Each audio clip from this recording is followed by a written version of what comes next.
قربانی کے دنوں میں ایک مسئلہ عام طور پر یہ پیش آتا ہے کہ قربانی میں جو حلال جانور ہم ذبح کر رہے ہیں، قربانی کر رہے ہیں، اس میں اتنے کون سے اعضاء ہیں جن کو کھانا حلال نہیں ہے۔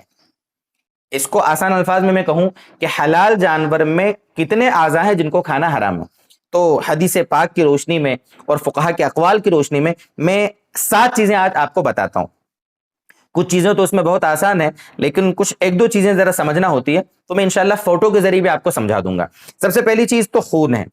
یہ تو قرآن کریم کی آیت کی روشنی میں آپ جانتے ہیں، جو ذبح کر رہے ہیں، جس وقت ذبح کرتے ہیں جو خون نکلتا ہے اس کو کھانا حرام ہے۔ پہلی چیز خون۔ دوسری چیز نر جانور کی شرمگاہ، پیشاب کی جگہ ہوتی ہے، نر جانور کی پیشاب کی جگہ، اس کو کھانا جائز نہیں ہے، 2۔ تیسرا مادہ جانور کی پیشاب کی جگہ، اس کو کھانا بھی جائز نہیں ہے، 3 چیزیں۔ چوتھی چیز مسانہ، مسانہ یعنی پیشاب کی تھیلی، ٹھیک ہے، جہاں پر پیشاب جانور کا جمع ہوتا ہے، یعنی جو بھی جاندار ہوتے ہیں ان کی پیشاب کی تھیلی، جس کو مسانہ کہتے ہیں، اس کو بھی کھانا جائز نہیں ہے، 4۔ 5ویں چیز ہے خصیے، خصیے مطلب کپورے، ٹیسٹیکلز جن کو کہا جاتا ہے، ٹھیک ہے، خصیے کپورے جو بھی اپنے اپنے علاقوں میں جو بھی اس کو آپ کہتے ہو، تو ان کپوروں کو خصیوں کو کھانا بھی جائز نہیں ہے۔ بہت سارے لوگ ان کو کھاتے ہیں، کوئی شخص اپنی جنسی طاقت بڑھانے کے لیے اس کو کھاتا ہے، مختلف بیماریوں کے لیے ان کو کھاتے ہیں، تو میرے دوستو یہ نہیں کھانا ہے۔ اور اس کو اچھے سمجھ لیں، جن چیزوں کو کھانا جائز نہیں ہے ان کو بیچنا بھی جائز نہیں ہے۔ قریشی بھائی ہماری اگر ویڈیوز کو سن رہے ہیں تو اچھے سے سمجھیں کہ یہ خصیوں کو بیچ بھی نہیں سکتے آپ، جس کو آپ کھا نہیں سکتے اس کو دوسروں کو بیچ بھی نہیں سکتے، سمجھیں اس کو، ٹھیک ہے، خصیوں کو کھانا جائز نہیں ہے۔ یہ ہوئی کتنی چیزیں؟ 5۔ 6ٹھی چیز پتا، پتا یعنی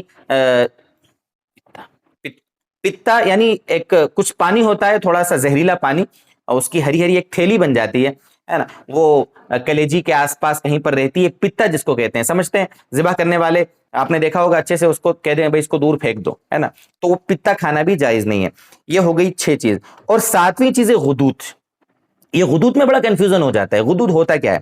القاموس الوحید میں غدہ اور غدود کی تعریف لکھی ہے کہ گوشت کی گرہ جو کسی بیماری وغیرہ کی وجہ سے ابھر آتی ہے، یعنی گوشت کی گرہ، اس کو سمجھے کہ یہ کسی جانور کا انگ اور عضو نہیں ہے، یہ کہیں پر چربی اور گوشت کی گانٹھ بن جاتی ہے، جس کو کہتے ہیں گرہ، گانٹھ، وہ کہیں پر گوشت پر جانور میں کہیں ابھر آتی ہے، اس کو کہتے ہیں غدود، تو اس کو کھانا جائز نہیں ہے۔ یہ کسی انگ کا نام نہیں ہے، یہ ایک کھال کی کہہ لو یا گوشت کے اوپر کی ایک بیماری ہوتی ہے، سب جانوروں میں نہیں ہوتی، تو اگر کسی جانور میں یہ غدود ابھر آئے تو اس کو کھانا بھی جائز نہیں ہے۔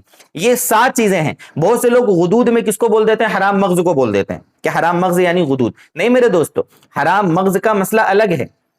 اکثر فقہا نے حرام مغز کو کھانے کو جائز لکھا ہے، سمجھیں آپ اس کو اچھے سے، حرام مغز کو کھانا جائز ہے، لیکن طبعی طور پر کسی کو کراہت آئے وہ نہ کھائے ہوئے تو الگ مسئلہ ہے، لیکن بہرحال حرام مغز الگ چیز ہے، یہ جو غدود ہے وہ الگ چیز ہے، غدود کو کھانا ناجائز ہے۔ یہ 7 چیزیں ہیں۔ اسی طرح بہت سے لوگ کلیجی کے بارے میں، کوئی گردوں کے بارے میں کنفیوژن پھیلاتا ہے، جبکہ ایسا کچھ نہیں ہے، بالاتفاق کلیجی کھانا جائز ہے، گردے کھانا جائز ہے۔ لوگ کہتے ہیں پیشاب وہاں سے چھن کر جاتا ہے، نہیں میرے دوستو، آپ نے اچھے سے اس کو کاٹ لیا ہے اور اچھے سے اس کو دھو لیا ہے، وہ پاک ہو گیا ہے۔ بہت سے لوگ اوجڑی کے بارے میں کنفیوژن پھیلاتے ہیں کہ وہاں تو گندگی رہتی ہے، نہیں میرے دوستو، اوجڑی کھانا بھی حلال ہے۔ اگر ناجائز ہوتا تو میرے دوستو فقہا اپنی کتابوں میں قرآن و حدیث کی روشنی میں اس کو ذکر کرتے، کسی بھی عربی زبان میں اس کے بارے میں یہ نہیں لکھا ہے کہ اس کو کھانا ناجائز ہے۔ لوگ اپنی طرف سے کہہ دیتے ہیں کہ وہاں گندگی تھی اور گندگی کا جو جگہ ہوتی ہے اس کو نہیں کھانا چاہیے، گندگی تو پھینک دی، ایک جھلی ہوتی ہے اس کو بھی نکال دی، اس کے بعد پانی میں ابال لیا، اس کے ساری چیزیں ختم ہو گئی، اب جو بھی ناپاکی کی گندگی کی تھی اب تو وہ چیز پاک ہے، اس کو کھانا حلال ہے۔ اس لیے میرے دوستو خواہ مخواہ کنفیوز نہ ہو، مطلب کچھ بھی کوئی بھی کچھ بھی ویڈیو بنا دیتا ہے، اس کی ویڈیوز کو دیکھ کر آپ متاثر نہ ہوا کریں۔ ابھی کچھ دن پہلے کئی لوگوں نے ہمیں ایک کلپ بھیجی کہ یہ جو کیا کہتے ہیں اس کو، جو پاڑا سے مراد یہ جو بھینس کی نسل کے جانور ہوتے ہیں ان کی قربانی درست نہیں ہے، لوگوں نے یہ بات چلا دی۔ وہ غیر مقلد کوئی عالم دین ہے، وہ منڈی میں تقریریں کرتے پھر رہا ہے، اعلان کرتے پھر رہا ہے کہ اس کو کھانا حلال ہے لیکن اس کو قربانی جائز نہیں ہے۔ میرے دوستو چاروں امام قرآن و حدیث کی روشنی میں، صحابہ کے اقوال کی روشنی میں یہ بیان کرتے ہیں، چاہے امام مالک ہو، امام ابو حنیفہ ہو، چاہے وہ امام شافعی ہو، امام احمد بن حنبل ہو، سب کے یہاں بالاتفاق یہ جو بھینس کی نسل کے جو جانور ہوتے ہیں ان کی قربانی جائز ہے۔